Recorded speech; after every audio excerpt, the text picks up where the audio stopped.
watching the Mystical Green Beanie.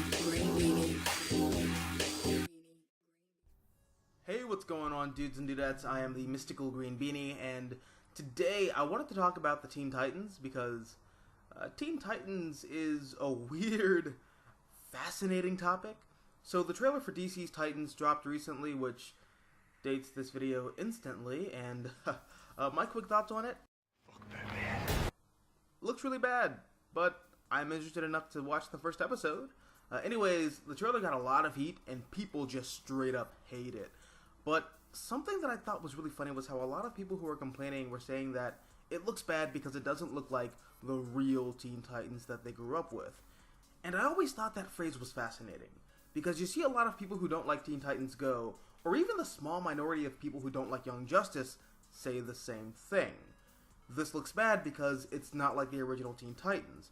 And what these people mean by that is, if it's not like the Teen Titans animated series that I grew up with, then it's not the Teen Titans.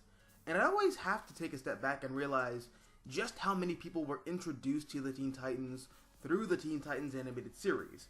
Because it seems like everyone who knows about or has heard of the Teen Titans will instantly think of that show first and foremost. However, here's the thing. The Teen Titans animated series, as much as I like it personally, isn't really the Teen Titans. Like, yeah, the roster is the one from the comics, or at the very least, the comics that the show is loosely based on. You have Robin, Starfire, Beast Boy, Cyborg, and Raven. And yes, the primary antagonists are Brother Blood, Trigon, and Slade Wilson, aka Deathstroke, and they do live in a giant tower that's shaped like a T. And Terra was a character who was from the comics, and much like the comics, she betrays the team and joins Slade. But even though the show adapts storylines from the comics and brings characters from the comics, everything is just different. From characterizations to motivations, this show was kind of its own unique take on the Teen Titans mythology, and looks like nothing else associated with that team. First of all, aside from Raven, Beast Boy, and, for the most part, Cyborg, all the major characters in the show are reinventions of who they are in the comics. Starting off with Robin, he's completely different in the show than he is in the comics, and most of the other TV shows, and even live action, funny enough. Dick Grayson in the comics is the fun-loving Mr. Steal Your Girl rich kid, and in the show, he's Cyclops from the X-Men. He's this straight-arrow, hyper-disciplined team leader archetype who can sometimes come off as a humorless... See, I could have made a dick joke there, but I didn't. You know why? Because I'm mature, and this is a mature channel for mature people. Then there's Starfire. Now, I've talked a little bit about this before, but much like Robin, the version of Starfire that you see in the Teen Titans cartoon might as well be a new character created from the ground up. Which, admittedly, I can understand, especially if you're trying to market this character to children in your family-friendly superhero Saturday morning cartoon. So, Starfire in the show is presented as this adorable, innocent, completely wholesome foreign exchange student allegory, except instead of being from Norway or Japan or wherever, she's from not Earth? I forgot the name of her planet. Tamaran! She's from Tamaran. You fucking normie. But in the comics, even though she's an alien from Tamaran and has orange skin and red hair and shoots green energy just like in the show, she is far from the happy-go-lucky innocent flower type. She's very promiscuous and sexually forward, and since her people rely more on their emotions rather than their logical rationale, she can sometimes come off as though she has a personality disorder, since she displays her full range of unfiltered emotions to the extreme. Meaning that if she's happy, she's overjoyed. But if she's angry, you better hope she's not angry at you. So again, she's just a very different character. And that leads me to Terra.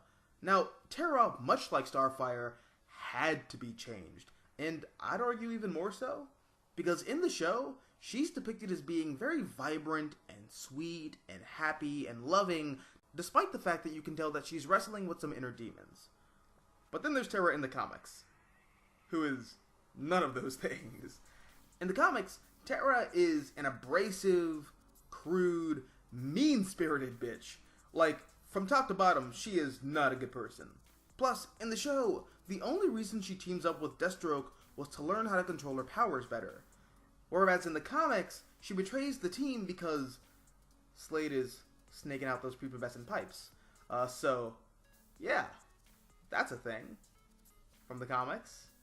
Which also makes Deathstroke a pedophile, but I'll touch on that in a second. And again, much like Starfire, for the sake of adapting this material for a child audience, I completely understand the change here. And as I mentioned earlier, Deathstroke is very different. Like, to the point where he's not even the same character. So, comic book Deathstroke has a very simple motivation. He's a mercenary. However, one day his oldest son dies in a fight with the Teen Titans, and he blames them for his son's death, as opposed to taking responsibility as a father for indirectly leading his son down this path in the first place by not, being a good father. And he is willing to do anything to hurt the Titans, even if it means making a mentally and emotionally unstable 14-year-old girl his concubine and manipulating her into infiltrating and double-crossing them. Whereas in the show, Slade's motivation is to corrupt the youth because youth corruption, I think? Plus, in the show, he's presented as this evil mastermind, which is an alteration that is also exclusive to the show, because he's not really portrayed like that anywhere else. Like I said, in the comics, he's a mercenary who's often portrayed as the cracked mirror version of Batman. Plus, just generally speaking, the show is a different animal than the comics, because what the show was trying to do, and in my opinion succeeded in doing, was adapt the Marv Wolfman and George Perez era of the Teen Titans comics through an Americanized pseudo-anime lens. And since that's what I think they were going for, they did a wonderful job in doing that. However, this is where I might lose some people if I haven't lost you already. That's not what the Teen Titans were. And that's not what they are.